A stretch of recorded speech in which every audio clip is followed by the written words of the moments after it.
it serves to keep a wall of distinction that it tries to tell a Christian, this is the kind of Christian you need to be. You need to be the kind of Christian that doesn't tell a Jew the gospel. And you need to be the kind of Christian that tells a Jew to go to Judaism. And you need to be you need to be a kind of Christian that does not tell a Jew the gospel. You need to be a kind of Christian that stays in the church. And you got to encourage the Jews to be Jewish and practice Judaism, so that we can have these two religions, Christianity and Judaism. Don't you think that downplays the gospel in terms of, I mean, yeah. Don't you think that it's, I think it's actually a miss on the gospel. Yeah. I think it's a misunderstanding of the gospel in general. Yep. I think it's also a misunderstanding of sin and God's holiness, which is really a shame. Do you think, I don't think that it's, I don't think these people are trying to be, I mean, they're not. I think they're ignorant. I think they're exactly ignorant and zealous for the wrong thing. They're not sitting in the back room wringing their hands thinking of how they can deceive people, right? Right. I think they're just zealous for the wrong thing. Like Paul says, they have a zeal for God, but not according to knowledge. In my opinion, it goes back to friendship. A lot of it. Look, we've talked about this. Look, Pete Rambo seems like a really nice guy. Seems like a really nice dude. And Ken Rank does too.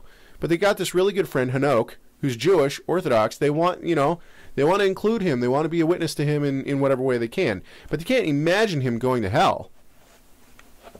He's such a nice guy, and he lives out Torah the best he can, and all these kind of things. So they have to some way twist it. They have to try to make it fit their theology so that their friend can be in, quote unquote, in. It's the same with Dr. Brown. It's like Itzhak Shapira has made really good friends with Dr. Brown. Dr. Brown can't go and tell his friend that he's teaching a false gospel, especially after he's put his name on it, right?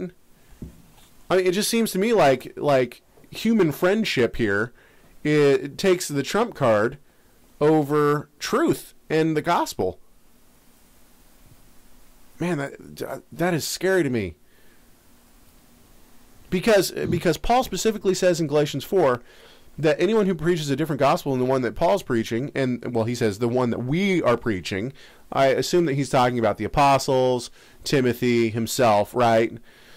So anyone who preaches a different gospel than the one we're preaching is accursed. Man, that's scary to me. Sorry. The last thing I want to do is be upholding a false gospel. That's why I think it's really important for teachers and people who are putting their teachings out there, even you and me, Rob.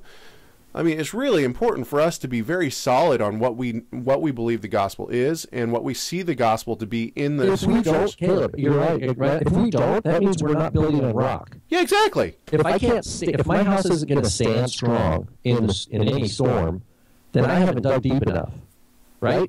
I'm building on sand. If something's going to knock me over, then I'm building on sand, and that's not the wisdom of Yeshua. Yeshua says, dig till you find rock, then build the foundation. Well, and the other thing is that, look, if your friends are really, not getting the true gospel, it doesn't do any favors to try to twist the gospel to get them in. A better favor to them would be to stand up for the truth and say, look, you're wrong. I love you, but you're wrong.